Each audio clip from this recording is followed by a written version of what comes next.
மாண்புமிகு பேரவைத் தலைவர் அவர்களே, காரைக்குடி பகுதி கடந்த 80 ஆண்டுகளுக்கு மேலாக திரைப்பட தொழிலுடன் தொடர்புடைய நகரமாக திகழ்ந்து வருகின்றது.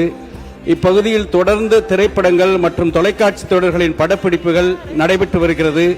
மேலும் தமிழ், தெலுங்கு, மலையாளம் மற்றும் கன்னடம், ஹிந்தி ஆகிய பல்வேறு மொழிப்படங்களும் தொடர்ச்சியாக படமாக்கப்பட்டு வருகின்றது. காரைக்குடி அருகே தேவகோட்டை ரஸ்தா பகுதியில் ஏவிஎம் திரைப்பட ஸ்டுடியோவினை ஏவிஎம் மெய்யப்ப செட்டியார் அவர்கள் தொடங்கி திரைப்படங்களை தயாரித்து வந்தார்.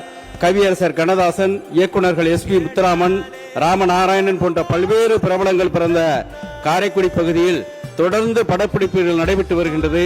காரைக்குடியை சுற்றி பழமை வாய்ந்த பாரம்பரியமிக்க தமிழ் பண்பாட்டு கலைநயத்துடன் கூடிய செட்டிநாட்டு நகரத்தார்களின் வீடுகள், 100 ஆண்டுகளுக்கு மேலமான பாரம்பரிய கோயில்கள் பல உள்ளன. திரைப்பட நகரம் அமைந்தால் ஒரு நாளைக்கு சராசரியாக சுமார் 1000க்கும் மேற்பட்ட நபர்கள் வரை வேலை வாய்ப்பு பெறுவார்கள்.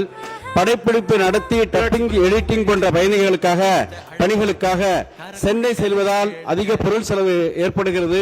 எனவே சென்னை திரைப்பட நகரை போல அமைப்பதற்கு அரசு நிலங்களும் இங்கு உள்ளதால் காரைக்குடியில் புதிதாக திரைப்பட நகரம் தொடங்குவதற்கு அரசு முன்வருமா என்பதை தங்கள் வாயிலாக கேட்டு அமர்கின்றேன்.